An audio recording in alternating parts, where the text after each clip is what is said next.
Ladies and gentlemen, thank you for standing by, and welcome to the Centogene Q3 2020 earnings results. At this time, all participants are in a listen-only mode. After the speaker presentation, there will be a question and answer session. To ask a question during the session, you will need to press star and 1 on your telephone. I must advise you that this conference is being recorded today, and I would now like to turn the conference over to your speaker, Sun Kim, Chief Business Officer. Please go ahead. Thank you. Hello and welcome. Thank you for joining us to discuss our Q3 2020 results, which were issued earlier today. You can view this presentation and the related press release on Centogene's website. For those unable to view the webcast, you can find the relevant slides on www.investors.centogene.com. Our speakers today are Centogene's Chief Executive Officer, Andrin Oswald, and Richard Stuffelin, Centogene's Chief Financial Officer. Before we begin, please refer to slide 2 of our presentation, which provides information about certain statements to be made today that may be considered forward-looking statements within the meaning of the U.S. securities laws, including those regarding our strategic plans, development programs, and future financial results. Statements made during this call that are not historical statements may be forward-looking statements, and as such may be subject to risks and uncertainties, which, if they materialize, could materially affect our actual results. The forward-looking statements in this presentation speak only as of today, and we undertake no obligation to update or revise any of these statements to reflect future events or developments, except as required by the law. Additional information regarding these statements appears in our SEC filings. Following our presentation, we will also open up the call to Q&A. We kindly ask that you ask only a maximum of 3 questions. I will now hand the presentation over to Richard. Please turn to slide 3. Thank you, Sun. Before we get into our financial results, let me briefly introduce our new CEO, Andrin Oswald. He joined our company in early December and has brought with him a tremendous amount of energy and passion to the company. A few points on Andrin. First, he brings extensive expertise and recognition from the life science industry. He spent 10 years of his professional career at Novartis, where he was the head of the Vaccines and Diagnostics division until the business was divested to GlaxoSmithKline. While Andrin was head of that division, he helped it grow to a $2 billion a year business and manage it through the M&A transaction. As a medical doctor, Andrin is also passionate about helping patients and improving the health of our communities in general. After his roles at Novartis and GSK, Andrin spent time in the non-profit sector, where he worked at the Bill and Melinda Gates Foundation for almost 4 years. When the COVID-19 pandemic broke out early this year, he began working with the Swiss government, leveraging his expertise in vaccines to help combat the spread of the coronavirus. We are extremely pleased to bring on board someone with such extensive knowledge of the industry and will benefit from his widespread managerial experience in both the for-profit and non-profit sector when establishing and maintaining relationships with stakeholders across the industry. Andrin also brings tremendous passion to everything he does, whether it is his drive to help patients or mountain climbing or traveling around the world capturing different cultures via photography in his personal life. With that, let me hand the call over to our new CEO, Andrin Oswald. Thank you, Richard, for the kind introduction, and hello, everyone. It's a pleasure to meet you today and also to represent Centogene for the first time. Let me start off by recognizing and thanking Professor Arnd Rolfs and everyone here at Centogene for the work they have done to build such a wonderful company. Since I started, I have met a group of diverse and capable people who all strive to meet the highest level of professionalism. They're also dedicated to improve the lives of the many patients around the world who suffer from rare diseases, rare but often devastating. This sincere passion for helping people, the belief in the power of innovation, and an unwavering strive for excellence is why I joined Centogene. Now, let us walk you through our earnings results. Please turn to slide 4. Today, I will first walk you through our operational performance during Q3 of the year. In addition to the progress of our core business, meaning the Pharma segment and diagnostic segment, I will provide an update on our COVID-19 testing activities in recent months. Richard will then take you through the financials and provide an update on how we see the rest of the year. Afterwards, we'll be open for Q&A. Let's please turn to slide 5. Let me first highlight the key messages for today. We had a very strong quarter from a revenue perspective.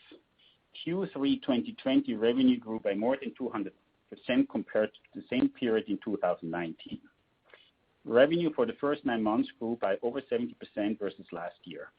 This is truly impressive and a record for the company. Our strong top-line growth was driven by COVID-19 testing. This has been a critical additional source of revenue for the company, as our core business has not yet fully recovered to pre-pandemic levels. We have made progress since the bottom out in Q2 by recentering our focus on the core segments. Particularly, the number of pharma partnerships discussions is encouraging, which has been quite active since the summer. In the upcoming slides, I will also walk you through some key operating metrics that demonstrate the progress we have made in the last quarter in recovering our core business.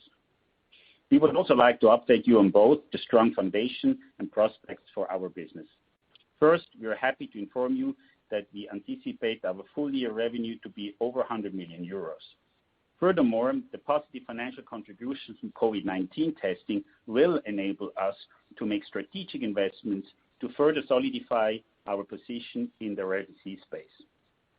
We continue to build for the future, and these important investments will allow us to return to growth momentum in our core business as we were experiencing before the global pandemic and help us achieve Centogene's long-term potential. Let's now discuss these points in more detail. Please return to slide 6. In Q3 2020, our revenues increased 213% compared to Q3 2019 to approximately 36.3 million euros. This increase was driven by COVID-19 testing, which accounted for 27.4 million euros. That enabled us to counter our core business revenues decrease of 21% with the Pharma segment and 25% within the diagnostic segment, resulting from the COVID-19 pandemic impact. While the worst of the pandemic appears to be behind us, our core business is still recovering. COVID-19 testing revenue has enabled us to more than make up for this difference and has driven impressive growth for the quarter. This speaks to the resilience of the organization and our ability to be nimble. I know this did not come without the dedication and sacrifice of the employees here at Centogene, and I want to take the opportunity to acknowledge everyone for their tremendous efforts during these last several months. Please turn to slide 7. Let me first focus on our Pharma segment. The first metric is the number of pharma collaborations, which remained flat compared to 12 months ago. We signed several partnerships over the course of last year, including 7 in Q3 2020 alone. In saying that, we also had the same number of partnerships that concluded during this period. While we have generally seen the number of partnerships grow, slow progress in new discussions during the first half of the year has resulted in the total number of partnerships remaining flat. The disease areas where we have active partnerships increased by 4 to 45. While the growth is smaller than prior periods, this metric is important for us to reflect on as we expand into new disease areas.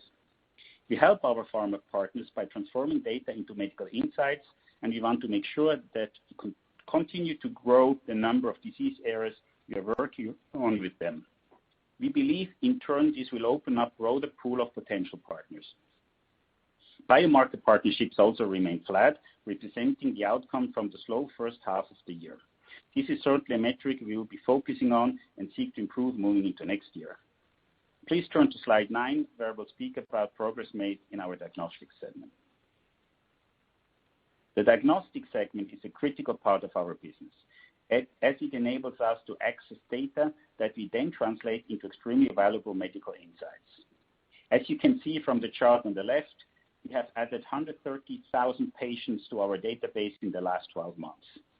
This is a reflection of our continued growth, and despite the COVID-19 pandemic, we have been able to stay close to the growth rate of our repository that we were able to demonstrate in previous quarters.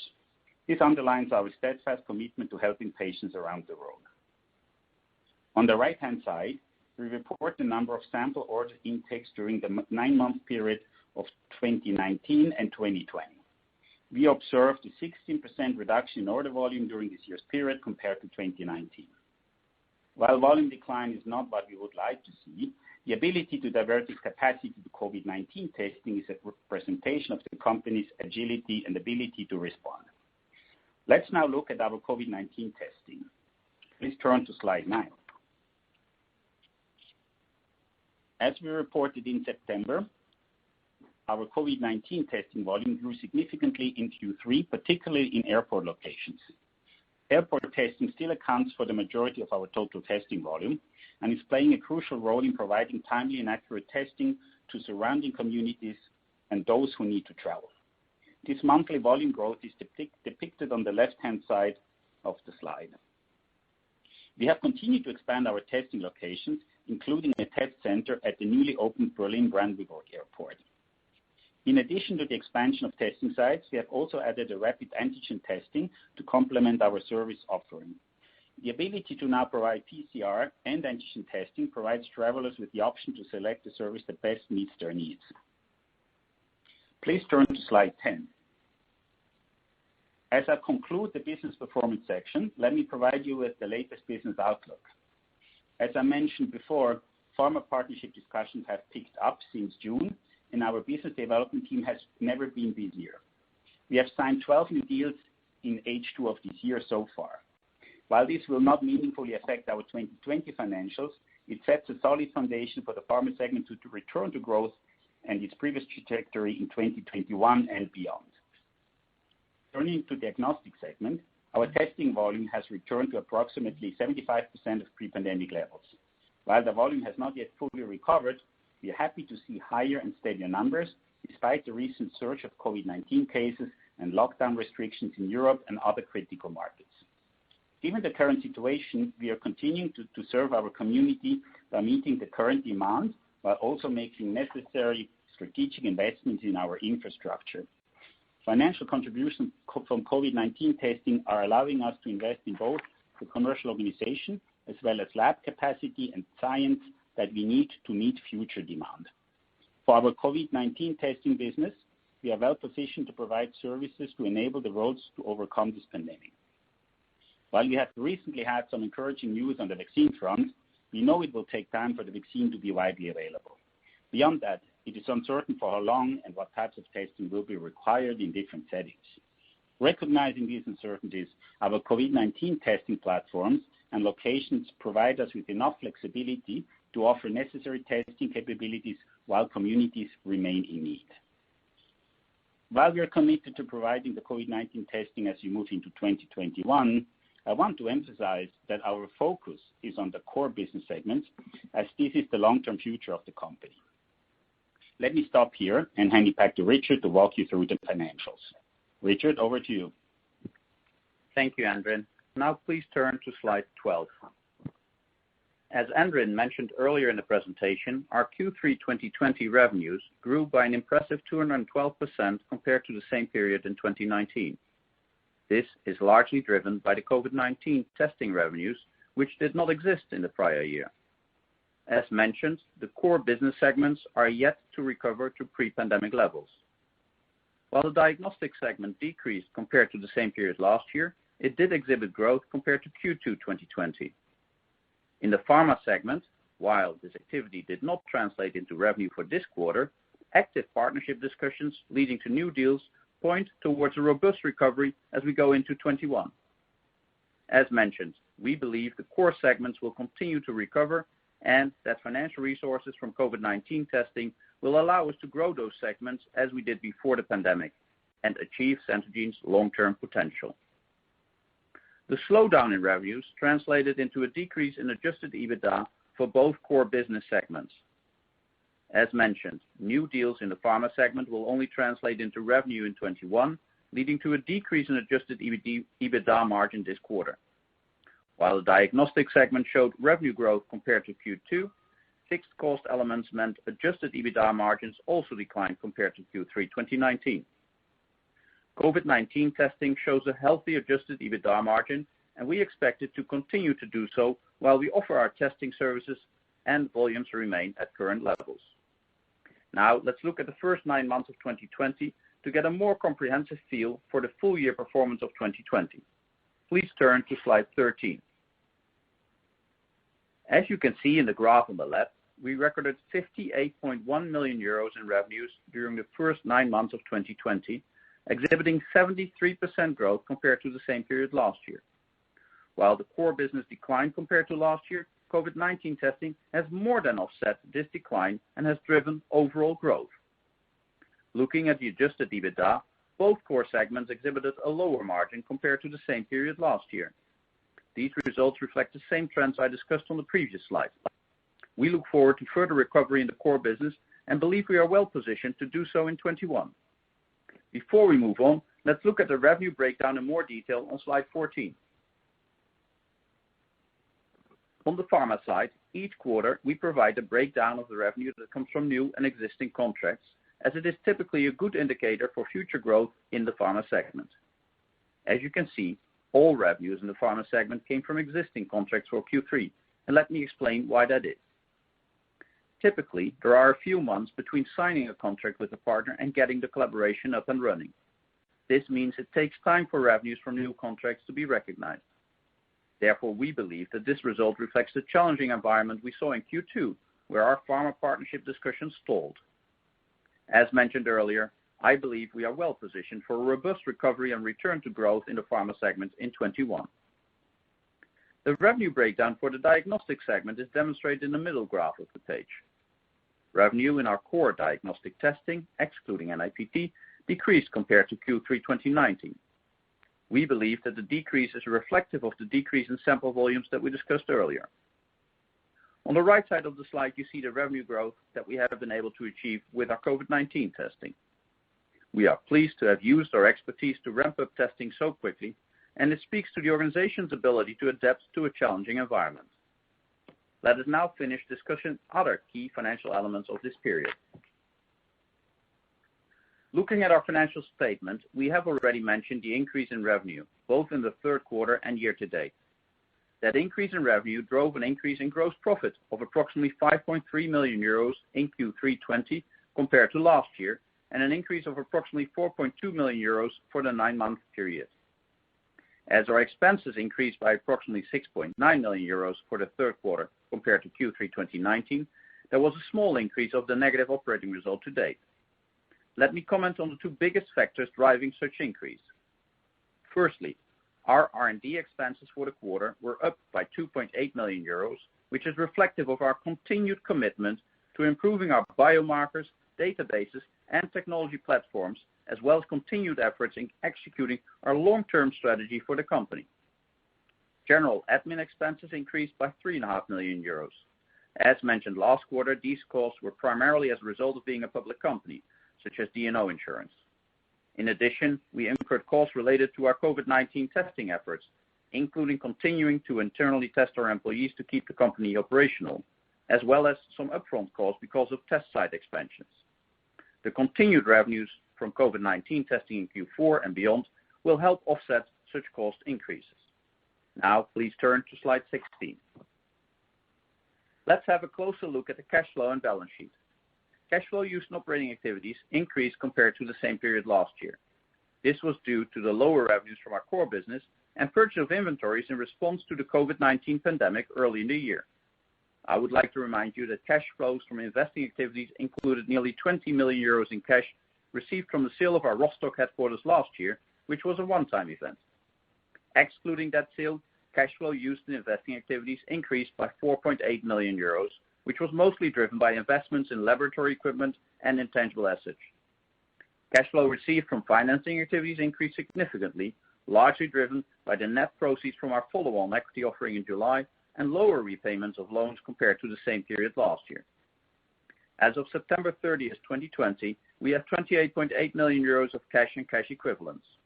Regarding our outstanding debt, I would like to remind you that this value includes more than 21 million euros of lease liability in accordance with IFRS 16. Please turn to slide 17. COVID-19 testing revenues will continue to drive our top line for the time being. We recognize that there are uncertainties around how this market environment will evolve, particularly with recent news on vaccine progress. Having said that, I believe we are well positioned to meet society's demand regardless of how the situation unfolds. We have seen our core business make a steady recovery from its Q2 trough. While we are still recovering to pre-pandemic levels, both segments are holding steady despite the recent surge in COVID-19 cases and lockdown restrictions around the world. Although our societies have learned to operate more effectively in the pandemic environment, it is difficult to foresee the effect of this week's lockdown announcements, including the one in Germany. Putting these factors together, we anticipate that our 2020 full-year revenue will be in excess of 100 million euros. Such a result would be a good representation of Centogene and how we have been able to adapt to this unique situation, demonstrate financial resilience, and secure resources to be well positioned to drive further growth in the core business as we move into 21. With that, I will turn it back to Andrin. All right, let's now go to slide 19 as to summarize today's conversation. Firstly, our COVID-19 testing offering has demonstrated how we can leverage our expertise of providing precise medical diagnosis where it is needed. We will continue to do so as long as necessary. One thing that we should not forget, however, is that the expertise that allowed us to be agile in quickly building the COVID-19 business is also the same expertise that will help us grow our core business. We shouldn't lose sight of the strong foundation that we have. The second point is that it's time now to bring back the focus to our core business. While we never lost sight of our long-term vision, we did have to divert some resources as the core business slowed down, and we saw the opportunity to build up our COVID-19 testing business to support communities with a reliable testing option. We recognize that it's now time to bring the focus back to our core business. While our core business has not yet fully returned to pre-pandemic levels, its underlying fundamentals are stable and encouraging. Next year, we will see the impact of 12 new pharma partnerships that we have already signed in H2 this year. An additional record number of partnership discussions, even when compared to pre-pandemic times, are also a good indicator of that momentum. Lastly, let us look ahead. As the new CEO recently coming on board, I'm very proud of the dedicated efforts that the entire team has made in a challenging year. We anticipate achieving triple-digit revenue for the full year 2020, which would be the first time in our company's history. In a global pandemic year full of uncertainty and challenges, this will be a significant achievement, no doubt. This achievement brings with it an added benefit of getting greater financial resources that we had not anticipated. Pairing the financial resources on hand with the competencies we have demonstrated in such a challenging year leaves me confident we can further accelerate the growth of our core business for the future of this company. By investing in assets such as research capabilities and accelerating biomarker development, we can further strengthen Centogene's long-term prospects. I'm hopeful for what Centogene can continue to do for the rare disease community, and if we can accelerate that, we will be able to amplify our impact on the many patients and families awaiting answers and real medical solutions. With that said, I look forward to the next period where I will continue to learn and engage with the team at Centogene. I also look forward to meeting you, our investors, and welcome your thoughts and feedback. I thank you for joining us today and wish you a safe and healthy upcoming holiday period. I will now turn the call over to the operator for the Q&A portion of our call. I would like to kindly remind you of Sun's request at the beginning for everyone to only ask a maximum of 3 questions so that we have enough time to address as many of them as possible. Thank you. Ladies and gentlemen, we will now begin the question and answer session. As a reminder, if you wish to ask a question, please press star and 1 on your telephone and wait for your name to be announced. Please stand by while we compile the Q&A queue. This will only take a few moments. To cancel your request, please press the hash key. Once again, ladies and gentlemen, that is star and 1 on your telephone if you wish to ask a question. And your first question comes from the line of Puneet Souda from SVB Leerink. Please ask your question. Yeah, hi, thanks. First of all, welcome, Andren. Really glad to have you on board. So, first question, if I could cover with both you and Rich on the guide. Looking at over $100 million in guide for the full year, and based on the comments you made on pharma, is it fair to say that the COVID volumes continues to step up in the fourth quarter while ASP remains stable, and then the pharma growth is largely expected to be a first quarter and essentially a 2021 phenomena, given what you're seeing in the marketplace right now? I just wanted to understand and make sure I'm characterizing that well. Yeah, thanks for the question, and I'd hand that one over to Richard. Thank you very much, Andren. Thank you, Puneet, for asking and allowing me to be a little bit more specific. You've listened very carefully and adequately. Indeed, we expect the COVID revenues to expand further in the fourth quarter, and we expect the pharma revenues to only really pick up as of 21, whereas we're very happy with the base created with the new contract signed, as well as the enormous spin in the number of contacts with pharma partners, like we had alluded to already earlier when we presented Q2. And I just want to clarify on the pharma partners, is that a metric that you are still providing in terms of in the third quarter? Can you remind us where the pharma partners are? I know you provided details and the number of collaborations you have. Sun, would you please respond to that particularly?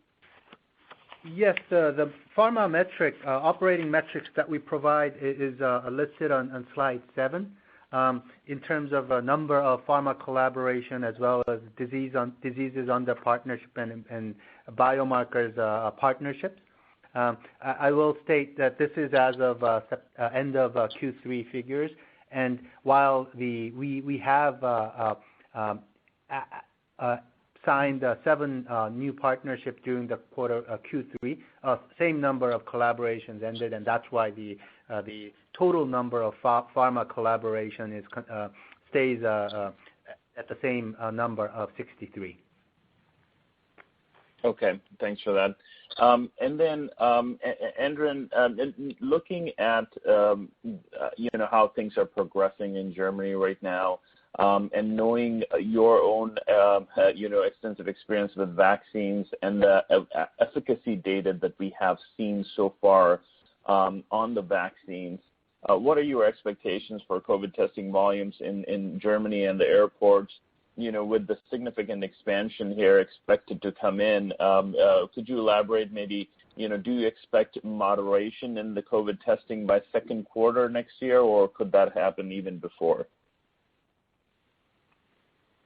Good question. Of course, I don't have the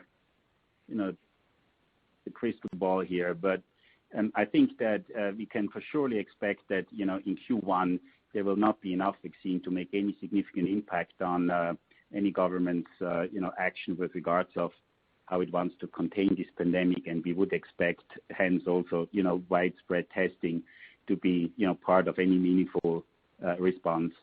I mean, in the second quarter, it becomes a little bit less certain. I think at that time, you would expect that vaccines volume, at least, that's clearly the hope that we had in these vaccines would be at a level where, broader populations could be vaccinated. And I think then the question is, what's the response to that? You could imagine that over a certain period of time, when travel restrictions ease, but vaccination levels may not be at the level where they would completely avoid further spread, that testing volumes could actually go up dramatically. Eventually, I think by summer, when hopefully, vaccination rates are at the level where the virus starts to be contained, I think that's the biggest uncertainty then. I mean, how many, governments will the German government keep on testing in place, for example, for old people who want to come back into Germany? What are other governments doing in Europe? Would you need to be tested, if you took an airplane to go somewhere else? We already know that certain airlines are pretty explicit and strict on that, and others may say, a vaccination certificate is enough.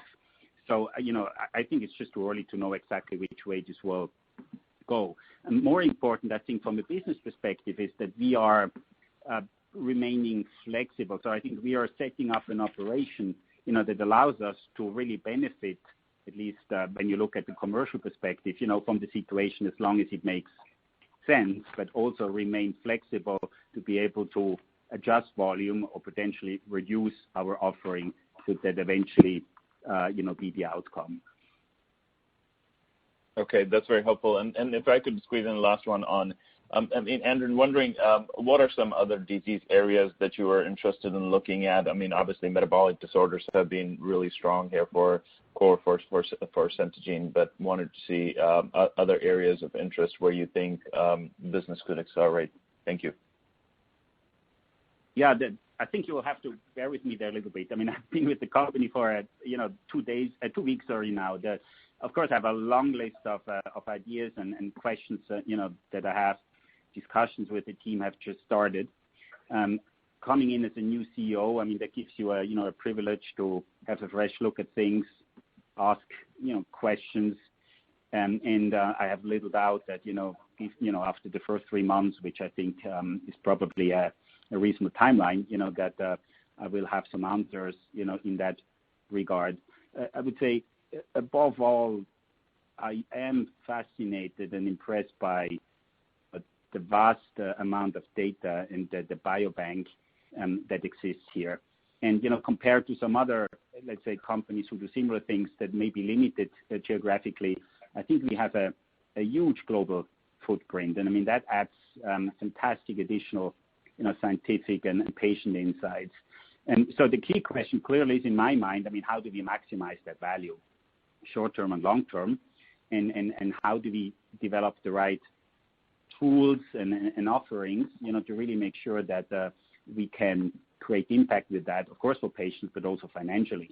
I have little doubt that, after 3 months, I mean, I will have a few ideas on how we, can accelerate that work going forward. So bear with me. Hopefully, we can meet in the next couple of months, even if it's just virtually, and, we can discuss that further, and I can also get your thoughts on that. Okay, great. Thank you. Yeah, our next question comes from the line of Centogene from BTIG. Please ask your question. Hi, thanks for taking the questions, and congrats to Andrew on your new role.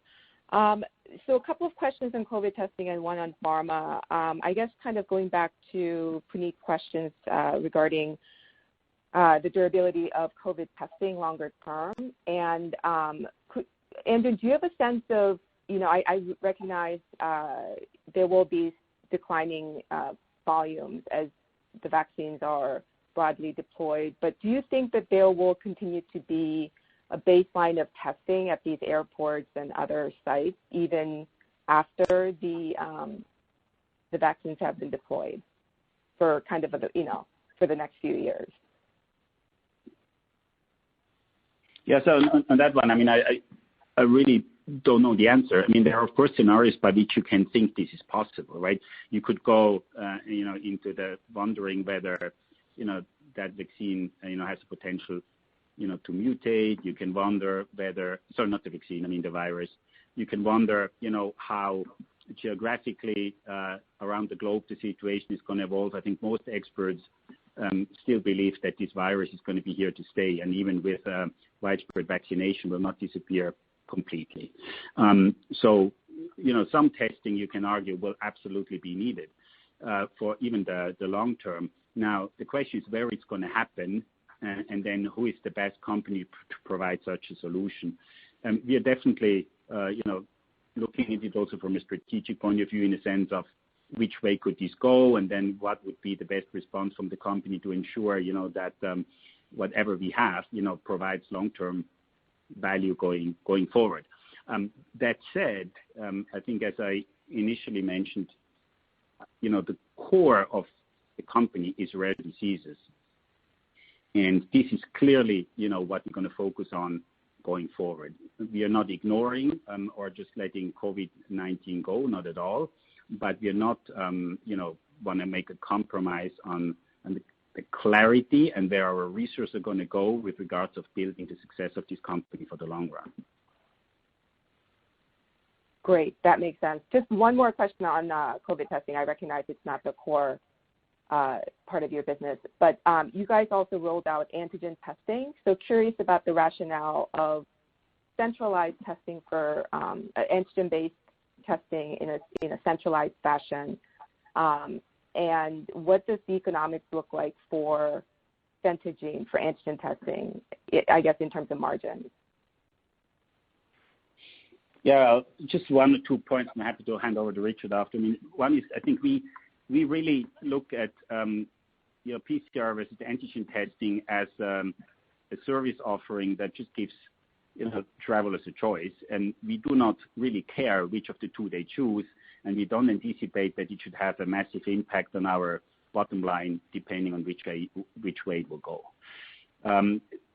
Whether you go for PCR or an antigen, of course, two obvious differences are PCR is somewhat more reliable, right? So governments may decide that they want to stick to PCR just because of the accuracy of the test. I doubt that antigen will get to that level in the foreseeable future.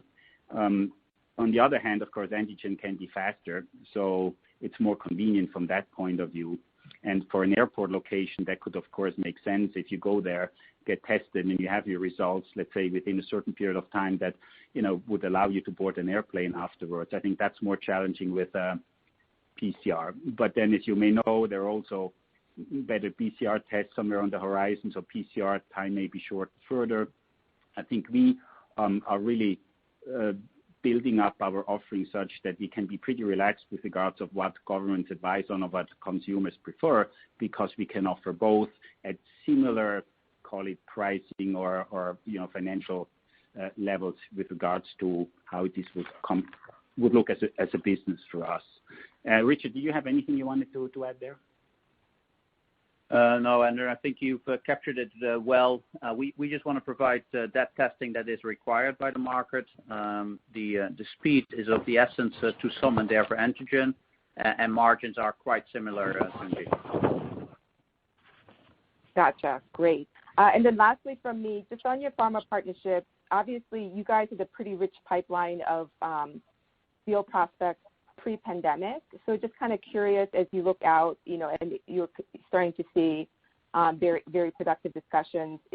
Has the composition of that pipeline you had before the pandemic changed? Or I'm just kind of curious as to if this is just kind of a delay, right, in terms of partnerships materializing due to the pandemic.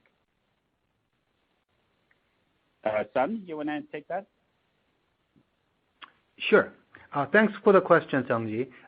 There certainly has been a delay. I think there's been a block of our partners in Q2 in particular trying to figure out what they're going to do. But there also was a prioritization on their part in where they're going to dedicate their resources to, especially within the year of 2020. As the companies figured out what their near-term financial plans are and where they're going to prioritize their resources. I think our conversation have really picked up from the summer, and we have been quite active in discussions. But there, as Richard referred to during the presentation, much of the conversation, in addition to the delay that we had, much of the financial impact from these discussions won't really materially come to effect until 2021. Yeah. Just if I maybe add one thought to that, which is important in my mind, that our pharma partnerships, we look at them really as a large extent also strategic partnerships. I think we don't want to go into short-term solutions or deals by which we sell off our value create, quick revenues. And I think it's a testament again of the company, and its ability to stay, focused on the long term, that we didn't have to do that, during COVID-19, just to somehow, keep our revenues where they're supposed to be. So when we look at these deals, we want to make sure, and that's definitely where we're going to spend some time over the next couple of months, is that we set them up such that they generate long-term value and not just kind of, creating revenues over a couple of quarters, because that is not what we think would, be justified given that tremendous database that we have and what we think we can do with that and how we can build that know-how in the years to come. Great. Thank you so much for taking the questions. Your next question comes from the line of Catherine Schulte from Baird. Please go ahead. Hi, everyone. Thanks for the questions, and welcome to Andren. I guess maybe first, you mentioned sample volumes are back to over 75% of pre-pandemic levels. What do you think the trends will look like there over the next couple of quarters? And do you think it takes a widely distributed vaccine to get those back to pre-COVID levels? Yeah, I think that's a good question. One that is quite difficult to answer because it's a multitude of things that are happening here, right? In certain areas, you have lockdowns, and hence, patients are just not going to the hospital. In some other areas, doctors need to prioritize and are not doing certain testing. And in certain areas, clinical studies or trials are slowed down just because, of less travel and ability to execute by also some of the operations. So, and I think step by step, we will get back to normal. It really depends a bit on how the pandemic will play out in the first half of the year. I mean, I do believe personally what I said previously will translate into normalization on the testing basis, which is, Q1 will be challenging. In Q2, I think things will get rapidly better, and then we have confidence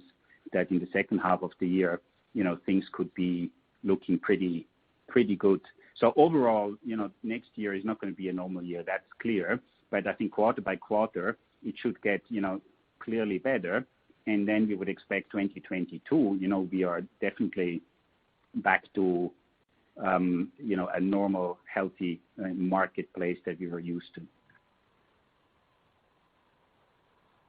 Okay, that makes sense. And how should we think about the revenue potential from these 12 new partnerships that you signed in the back half as we head into 2021? And anything you can comment on for Alnylam and PTC specifically? John? Yep. Sorry, Catherine, could you repeat the question about the PTC and the Alnylam partnership? Yeah, I was just asking how we should think about revenue potential for these 12 new partnerships as we head into 21, and if there are any specific comments you can make on Alnylam and PTC. Yeah. Right. Unfortunately, I cannot provide financial details on our partnership or forward-looking statements. But what I will say is that both partnerships are quite interesting partnerships, particularly with the PTC partnership, being able to work with our partner to better understand the prevalence of AADC deficiencies in patients that will help our partners' development program going forward and helping rare disease patients. I think that would be great. I think our partnership with Alnylam on the ATTR patients in being able to prospectively monitor the patients and validate our biomarkers will have will certainly help the patients going forward, but also this I think will validate the power we have with being able to develop and validate our biomarkers that can really provide value to our pharmaceutical partners. So I think both partnerships carry more long-term impact than just the financial. Hope that answers your questions. Okay, great. And clearly you're having, really strong levels of signing these new partnerships in the third and fourth quarter. And just given the level of conversations you have going on still, how should we think about the pace of signing new partners going forward? Sun? I can continue on the response. I think as we've pointed out, in the second half of this year, we've signed 12 new partnerships, and normally, and our active discussions have certainly picked up.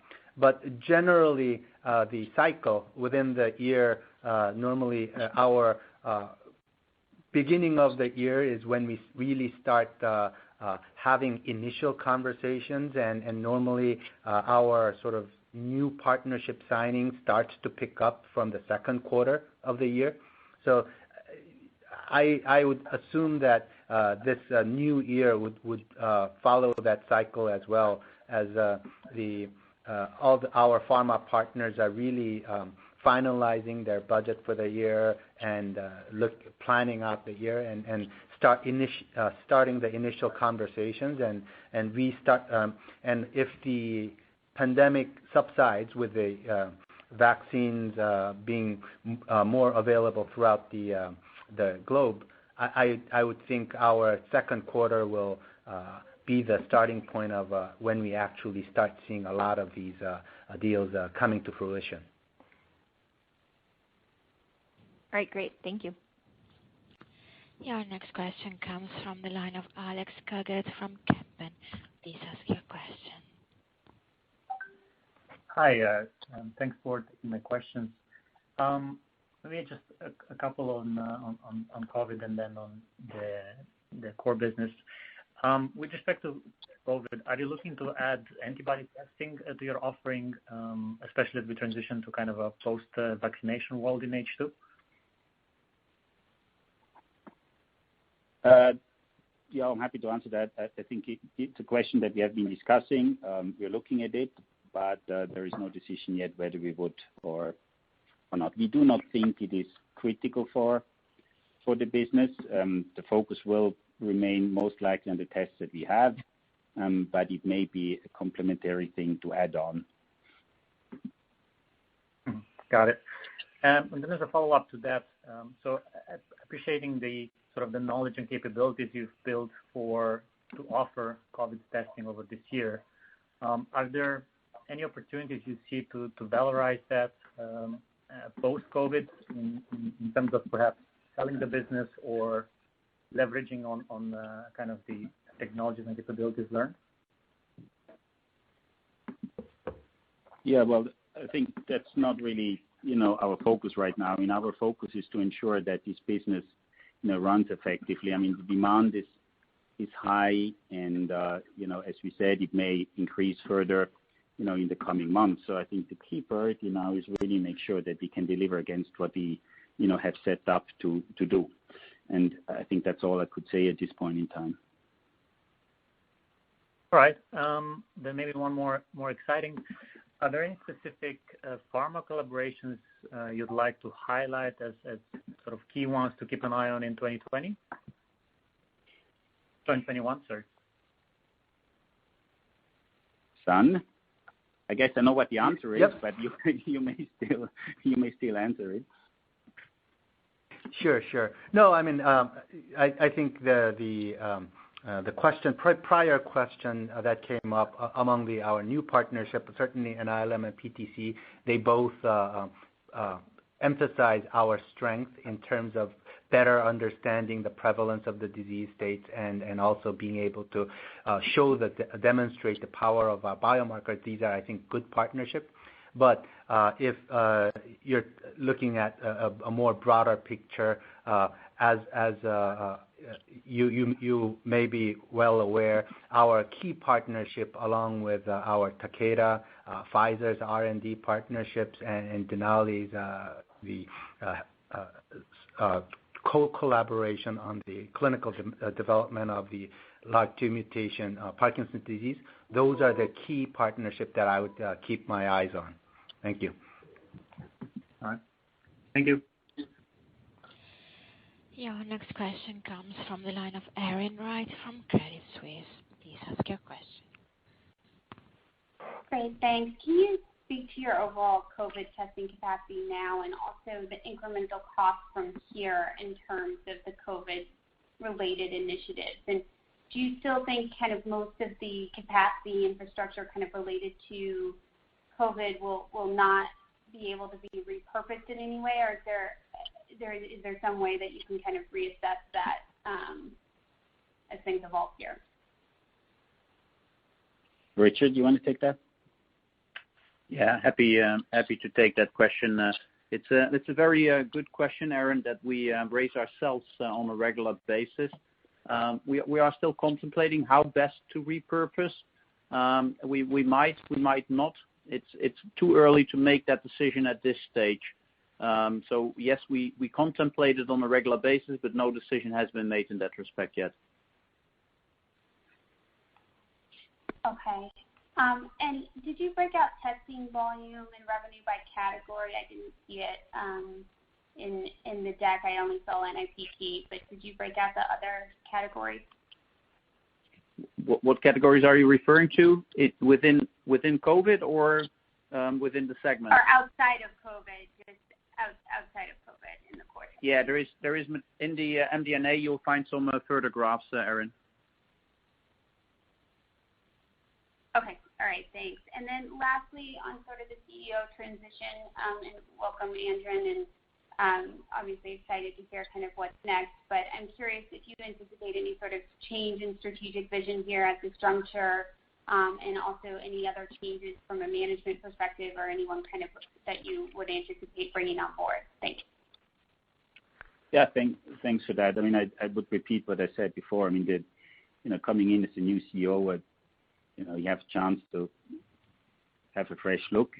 I'm personally, excited and enjoying because of the, tremendous know-how and capabilities that Centogene has in the rare disease space. I mean, I'm intrigued by the fact that it is a real global knowledge database and not just one, driven by one or two markets.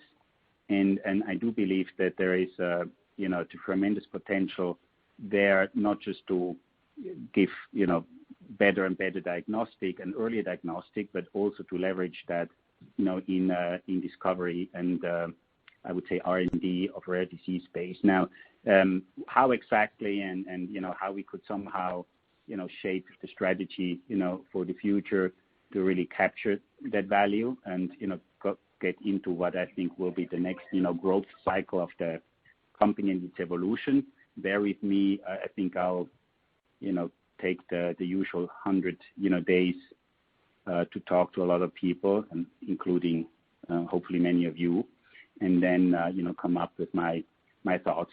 It is also true that, of course, an organization that went from 50 to 500 people may not be the same organization that you need to go from 500 to 1,000 or 2,000 or whatever the next growth cycle will show. So we definitely are also having a look at the organization and think through with the team, what do we need to get in place to make sure that we have the organization that will be able to deliver and against the strategy that we set ourselves. So I think you can expect some thoughts on that, in a quarter from now as well.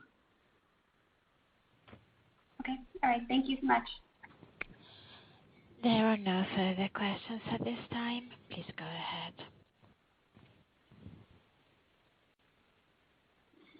All right. So I think that brings us to the end of the call. Robert, son, you wanted to add something, or can I conclude? Please feel free to conclude. Please go ahead. So thank you all for making the time available. Thanks for your interest in the company, and thanks for the best wishes for me personally. We are, fully dedicated here, and I speak for the team as well that I met, to ensure that Centogene will deliver against the high expectations that patients but also investors have on us in the time to come. I'm looking forward to meet as many as you as possible in the next couple of months, if not physically, then hopefully virtually. And, I am grateful for what you have done and are doing to support us.